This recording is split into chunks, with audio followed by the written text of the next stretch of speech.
Idris Elba has made a career out of killing franchises, or at least holding them back.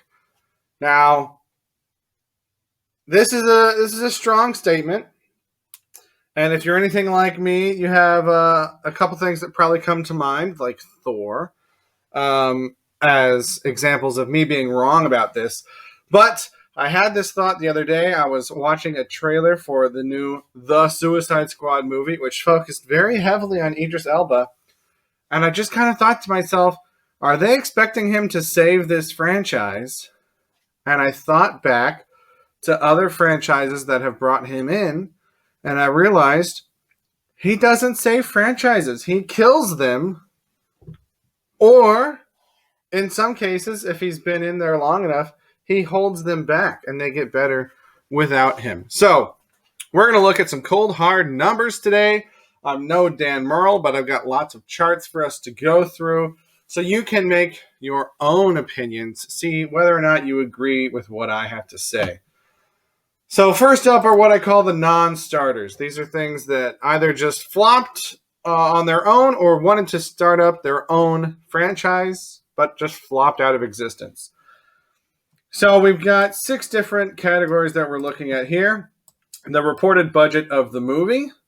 Now, more importantly than this, I'm going to be looking at the budget with marketing. Now, the way I understand it is that generally the rule is whatever your budget is, double that, and that's what your budget with marketing is. So these numbers in this category are not official numbers, but they come from these numbers, which are official numbers. So if you don't like what I have to say using these assumption numbers, you can go through and do all this yourself by using these official numbers over here. But we've got the reported budget. I'm going to focus more on the budget, including estimated marketing costs, how much the film grossed at the theater. The gross minus your budget is your profit. That profit divided by your budget with marketing is the percent return, the amount that you got back. And then the rating is the Rotten Tomatoes rating, which I think is going to come into play later on. So we've got the losers. $30 budget, which is going to be these orange lines here, down here. $50 million budget. I think I said $50 budget. $50 million budget. $30 million gross. That's this gold line. For a minus $20 million profit, this green line here, which is a negative 40% return on your investment. So you lost money, which means you lost percentage of money. If this number is negative, this number is also going to be negative. Rating on that movie was a 49. And it died. If they were planning on it going somewhere, it went nowhere. Dark Tower. There were rumors that this was setting up a franchise. There are still rumors that a sequel is happening, but there's no real momentum on that. $132 million budget, grossed 113. Guess what? That number is lower. So you lost money on the profit, negative 19 down here on this green line. Negative 14% return on your investment. And a 16 rating. So don't think that sequel is going to be coming out anytime soon. Cats, for some reason, had a $200 million budget.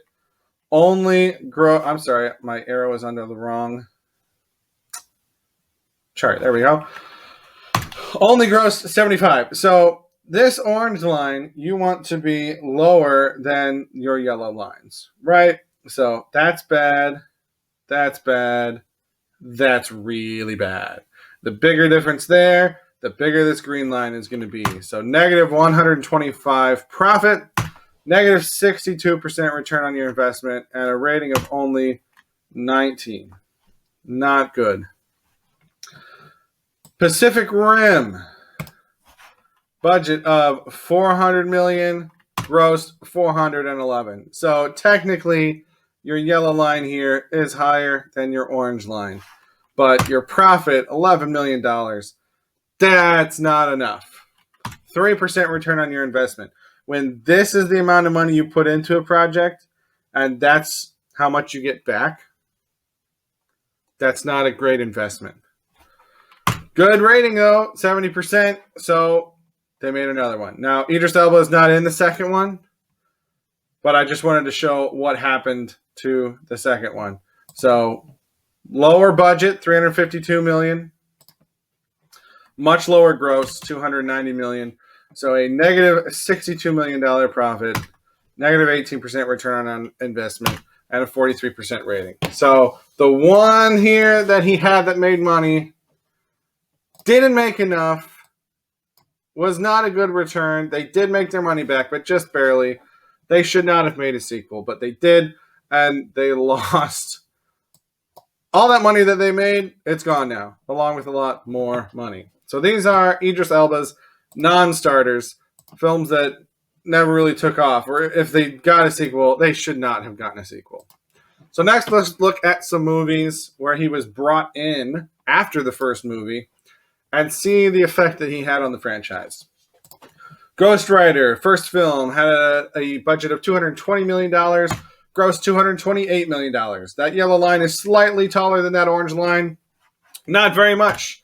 Profit of only $8 million. Again, if this is what you put in and this is what you get out, that's not worth your time.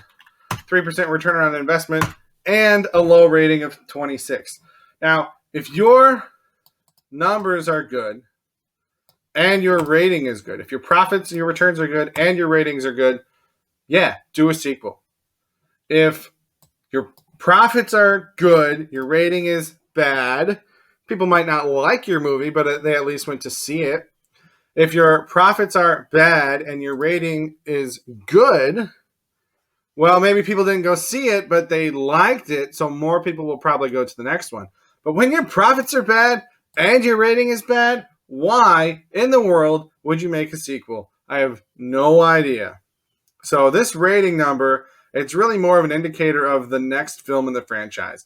If the rating is higher, the next film is probably going to have higher profits. If the rating is low, the next film is going to have lower profits. 26 is low, so we bring in Idris Elba for Spirit of Vengeance. We lower the budget, not enough because we don't make it back. We lose $18 million, minus 12% return, and the rating plummets down. So we've gone down in profit, down in gross, down in profit, down in return, down in ratings. This franchise died.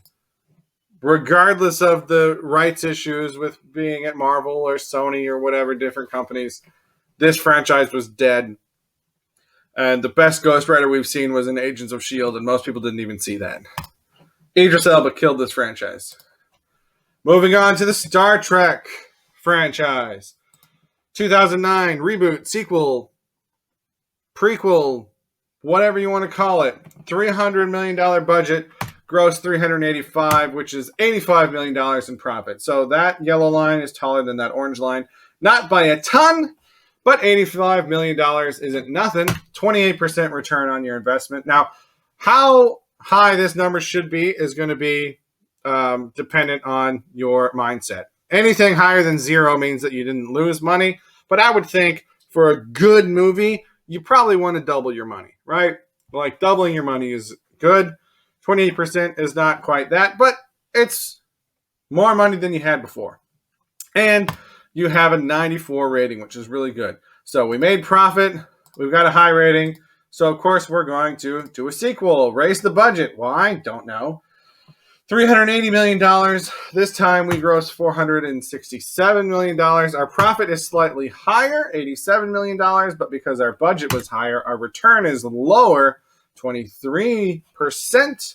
And our rating goes down to 84%. So, profit is slightly higher, return is lower, ratings are lower. Why do we need a sequel? Because of that gross, because of that profit. So we bring in Idris Elba, Star Trek Beyond, cut the budget a little bit, $330 million, but the gross goes down hard, $343 million.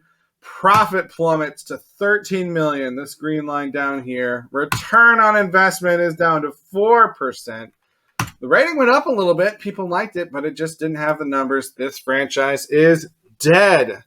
I believe there's a film planned for 2023, which is 7 years after the last one. But I don't even think that's a continuation. I think it's going to be a new thing. So Idris Elba killed this franchise. Again, we had a good rating. So we did better here, but then this film people didn't like. Rating went down, and it did worse. People need to stop paying attention to these numbers and pay more attention to these numbers. Let's move on. Next, we've got the Alien franchise. Now, I know there's a lot down here. It's a lot to keep track of. We're going to try and get through it. So, first, Alien, 1979, $22 million budget. That's this tiny little orange line down here. Off of that, $203 million gross, which is a profit of $181 million off of a $22 million budget is 822%. So they made their money back 8 times, which is fantastic. So again, people like to talk about grosses. That's these yellow lines here. And Prometheus, the one with Idris Elba, looks like it's got the highest gross. Does that mean it's the best movie?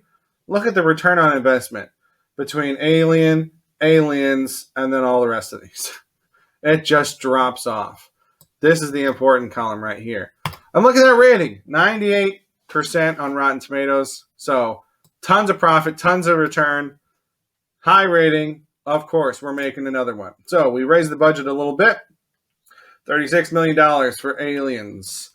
Gross, slightly less, 183. So our profit is lower, 147. Still good, $147 million, not nothing. 4 times our money back, 400% return on investment. Rating has gone down a little bit though, but 84 is not bad. So our profits are down, our gross is down, our return on investment is down, and our rating is down. But even though they're all down, the numbers that they're down from were fantastic. So these still aren't bad numbers. So sure, let's do a third movie. Triple the budget. Why? If everything's going down, you want to keep it the same or bring it back. Tripling the budget. Bad idea. So we get to Alien 3. Here's, these tiny orange lines have now jumped up to this one up here. $100 million budget. Gross 159, which means we made 59 million, which means our percent return was 59%, but the rating plummets from 84 to 44. So the profits have gone way down, the gross went way down, the percent return went way down, and the rating went down. This is where you should stop. But they couldn't stop. So increase the budget again. Why? What are you doing? Alien Resurrection, $140 million budget, grossed $161, which is $21 million profit, 15% return on investment. Rating went up a little bit, 54%. Not great, but better than where it was. Our gross, our profit, and our returns are all comparatively horrible. But again, we're still making money. None of these are negative, right? So you're clearly moving in a bad direction, but you're still making money. So I guess keep it going, right? Then we get to the crossovers. Alien versus Predator. Cut that budget back a little bit. $120 million. Gross goes up, 177. Lower budget, higher gross means higher profit, 57 million, which means a higher percent of return, 48%. Rating, not great, 21% rating. But this goes up, that goes up, that goes up. So we're doing a sequel. AVP Requiem, slash that budget. Thank you. $80 million budget makes $130 million at the box office, which is a profit of $50 million. Not bad. 63% return. So a lower gross, but a higher percent back. But, 12% on Rotten Tomatoes. People are not going to come see this next one. So what do? We restart. We bring in Idris Elba to save it, right? That's what he does. What are we doing with this budget? Literally the highest 2 budgets combined of the previous films is what we're doing here for Prometheus. Why in the world do you need $260 million in a franchise where you grossed half of that your last movie? I have no idea. But we more than triple that budget, $260 million. The gross goes up 400, which is a profit of $140 million. But our percentage is less, only 54. Compared to this last one, even though it didn't make as much money, we didn't spend as much money. So our percentage is down. Rating is up. This is the highest that it's been since the second one. So, again, we ignore this number. We like that one. We like that one. We like that one. Idris Elba dies. What happens next? Cut the budget a little bit. 222. What happens to the gross? Ooh, 240. That's an $18 million profit. Not great. 8% return. And the rating goes down. So guess what? This franchise is dead. Now, apparently there are reports that Disney Plus is working on something now that they've bought this franchise out. But at this point, the franchise is dead. And where did it die? Idris Elba. Even though these numbers weren't great, they were keeping it alive. We had this weird crossover thing. This was growing right here, percent of return. We brought in Idris Elba. We jacked up the budget. That went down. And then it died. Idris Elba killed this franchise. All right, what's next? Okay, so here I've just got a line chart of the same numbers. But again, I'm really focusing on this return on investment. Okay? Over 800% for the first movie, 400% for the second movie, about 60 for the third, and then low, low, low, dead. You bring in Idris Elba, the next film is dead. Once you get down this low, it's really not worth your money. Find something else that's going to make 800%. Let's move on to the Fast Saga. Again, I know there's a ton down here, so I'm going to be focusing on up here, so hopefully it's a little easier for you to see. I'm looking at this on a big TV. I know some of you are probably watching on laptops or tablets or phones, so if you can't see it, hopefully my verbal explanations are adequate. So, Fast and Furious, I'm not going to go through all of these numbers, but let's look at the percent return and the rating. Original Fast and Furious, 172% return on your money. So, you almost got double the amount that you spent back. Spent 76, got 131 profit. 172% back. 53% rating, not great, not horrible, but you made enough money. Let's do a second one. Budget doubles. Why does the budget double? Who knows? You lost your star, Vin Diesel, and you chose to double the budget. There's your gross. Less profit, less percent return, less rating. Why did we make a third one? I don't know, because we still made profit, I guess. So, number 3, raise the budget again. Now you've lost both your stars. Vin Diesel and Paul Walker are out. Tokyo Drift raises the budget again. When you lose star power and raise budget, guess what? You're going to lose money. That's exactly what happened. We lost, had negative profits, lost money on our return. Rating went up, though, by 1 point. So clearly what they were doing wasn't working. Hey, let's bring back the original cast. That one did really well. So we get number 4. Keep the same budget. Okay. There's a good gross, 363, 193 profit, 114%. So you doubled your money, right? 100% is doubling your money. Not a great rating, but these numbers are good. So we're going into Fast 5. Now, why in the world do we go from 170 to 250? That is an increase of $80 million, if my math is correct, which it's probably not, but huge increase in the budget. Kind of worked out for him, though. Gross is higher, profit's higher, percent return is higher, and the rating is way higher. So this is where you want to be. High profits, high returns, high rating. Moving into number 6. Why are you jumping the budget up? Is that math is hard? $70 million increase in the budget. So here we had an $80 million. Now we've got $70 million, which means we've nearly doubled the budget in 2 movies. Oh my goodness, $320 million, 788 gross, profit of 468. So our profits are still going up. Return is going slightly down because we're spending so much more, but still got a good profit, still more than doubling our money. And 70% rating, it went down, but it's not bad.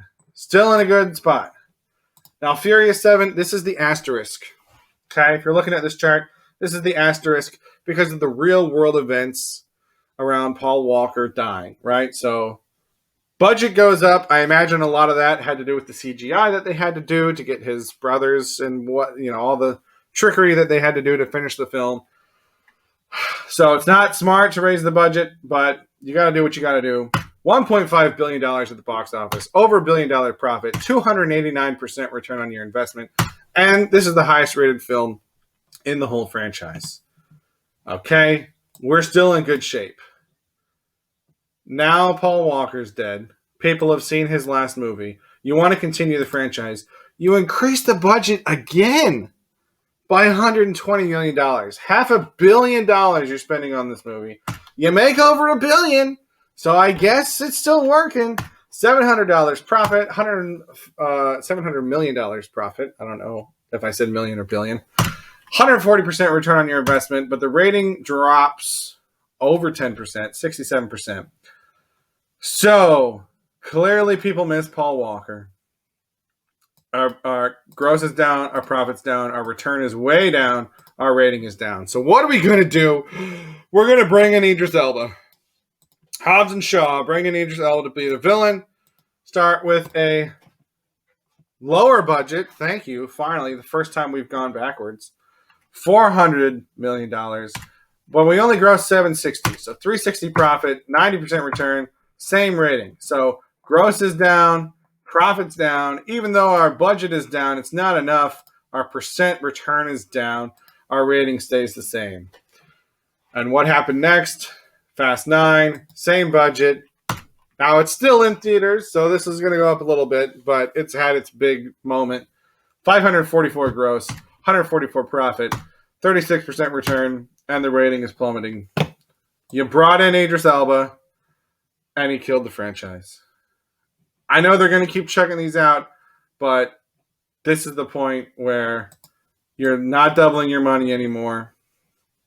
You've realized that you have to start bringing your budget back down, and your rating is not up to where it's been in recent movies. This is the film that turned it around. So again, looking at this Furious 7 here, it seems like 8 is the point where it started coming down. But you have to take 7 with an asterisk because of what happened with Paul Walker. So if you kind of ignore 7 and you follow this trajectory, 8 is still in line. And Hobbs and Shaw is where it bottoms out. Right? Whether that's the gold line, whether that's this green line, or whether it's this blue line, the return on investment.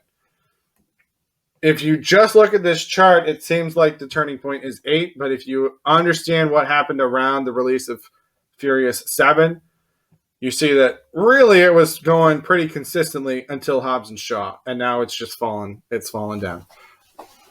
Idris Elba killed this franchise.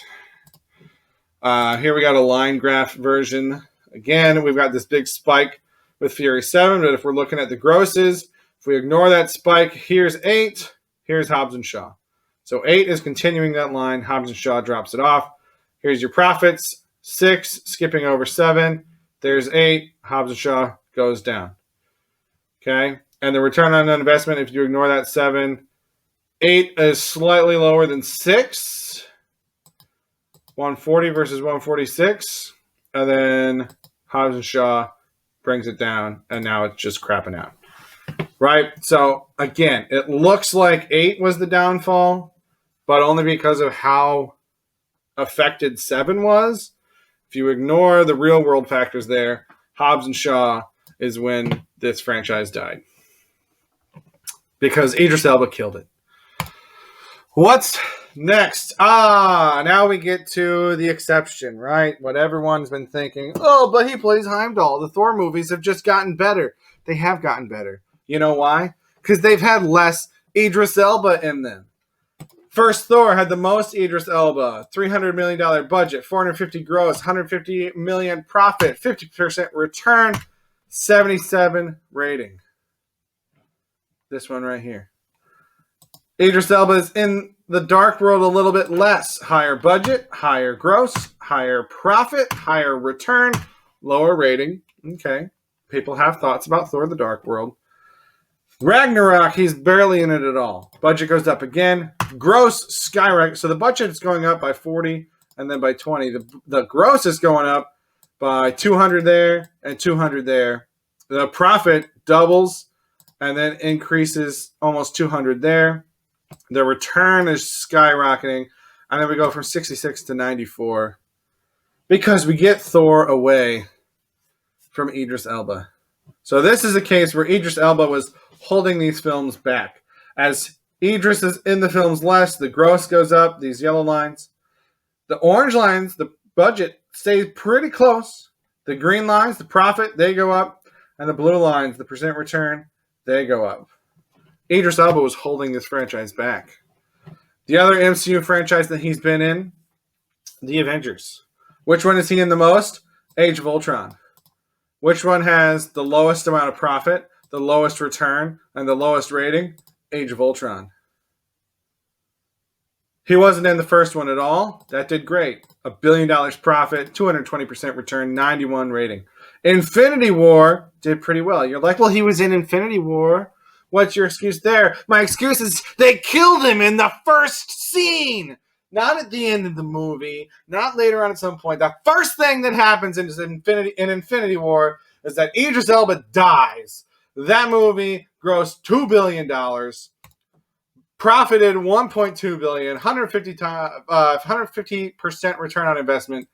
85 rating. And after he's dead and gone, then we get Endgame, same budget, $2.8 billion, $2 billion profit, 250% return, and the highest rated one now that he's dead. Because he was holding these back. The worst one is the one he's in the most. The next one is the one where he dies. The one that he's not in at all is the second best, and the best one is the one after he's already been killed. Because Idris Elba was holding this franchise back. Now, I like Idris Elba, right? And it pains me to go through all these franchises that he has killed.